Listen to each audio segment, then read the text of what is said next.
Hello दोस्तों, wealth creation यानी संपत्ति निर्माण पर आधारित आज के इस खास एक्सप्लेनर में हम एक बहुत ही दिलचस्प सफर पर निकलने वाले हैं। खासकर अगर कोई अभी कॉलेज में है या अपने करियर की बस शुरुआत ही कर रहा है तो ये चर्चा बिल्कुल परफेक्ट होने वाली है।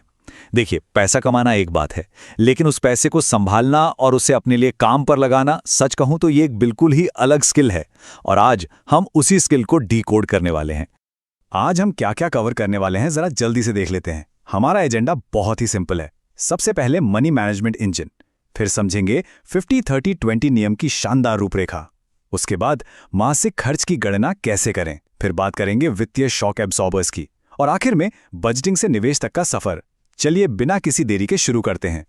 तो चलिए सीधे शुरुआत करते हैं हमारे पहले और सबसे जरूरी हिस्से से, मनी मैनेजमेंट इंजन यानी हमारी वित्तीय नींव का निर्माण। बजटिंग, ये शब्द सुनते ही कई बार लगता है कि यार अब तो बस खर्चे कम करने पड़ेंगे और कंजूसी से रहना होगा, है ना।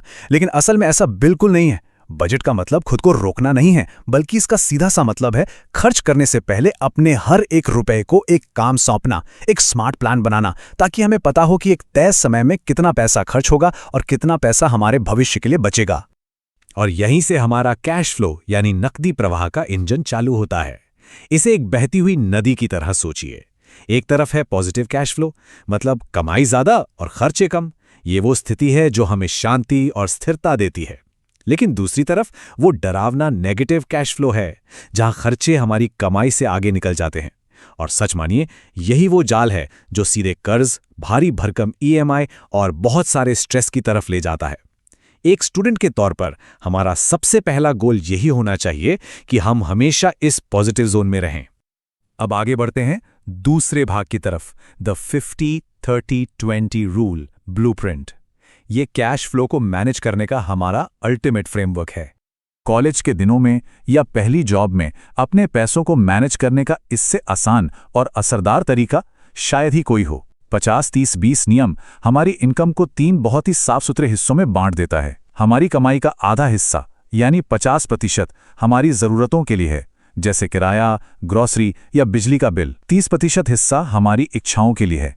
भाई, दोस्तों के साथ बाहर जाना और थोड़ी शॉपिंग करना भी तो जरूरी है ना। और वो आखिरी 20% हिस्सा जो सच में गेम चेंजर है, वो सीधे हमारी बचत और निवेश में जाता है, ताकि हमारा भविष्य सुरक्षित हो सके। अब आप सोचेंगे कि ये सब सुनने में तो बहुत अच्छा लगता है, लेकिन असल जिंदगी में कैसे काम करेगा। चलिए भाग 3 में इसे एक उदाहरण से समझते हैं, मासिक खर्च की गणना। इस पूरे कॉन्सेप्ट को और अच्छे से समझने के लिए राहुल का उदाहरण लेते हैं। मान लीजिए राहुल महीने का 50,000 रुपए कमाता है। 50-30-20 रूल के हिसाब से 25,000 रुपए, अरे माफ कीजिएगा, यहां अगर हम राहुल के बजट को ध्यान से देखें तो उसने इसे अपने हिसाब से थोड़ा कस्टमाइज किया है।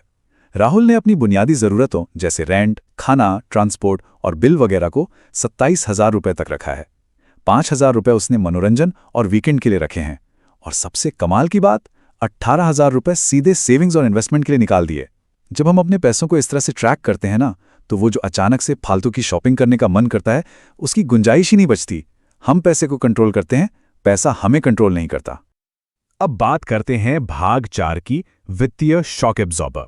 ये हमारे इंजन की सुरक्षा के लिए बहुत जरूरी है। देखिए, लाइफ हमेशा एक सीधी सड़क की तरह तो चलती नहीं है ना। कभी कभी स्पीड ब्रेकर भी आते हैं।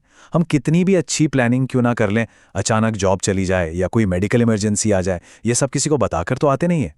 इसीलिए कम से कम 6 से 12 महीने के खर्चों के बराबर एक इमरजेंसी फंड बनाना सबसे जरूरी स्टेप है। इसे अपनी लाइफ की गाड़ी का शॉक एब्जॉर्बर समझिए। जब सड़क खराब होगी तो ये आपको झटकों से बचाएगा और गाड़ी को पटरी से उतरने नहीं देगा। और अंत में भाग 5, बजटिंग से निवेश तक। ये हमारी वेल्थ क्रिएशन का आखिरी और सबसे रोमांचक चरण है। जब हमारा बजट अच्छे से काम करने लगता है और वो इमरजेंसी फंड पूरी तरह सेट हो जाता है, तब असली जादू शुरू होता है।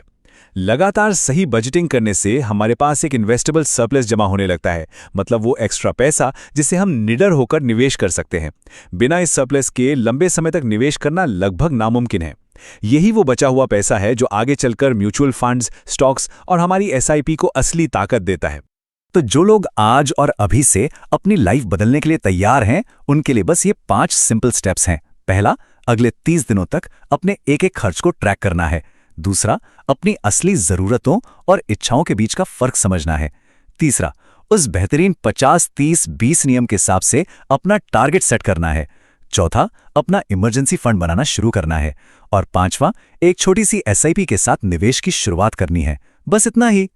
सच में किसी ने क्या खूब कहा है कि इमारत कितनी भी ऊंची क्यों न बनानी हो, उसकी नींव हमेशा मजबूत होनी चाहिए।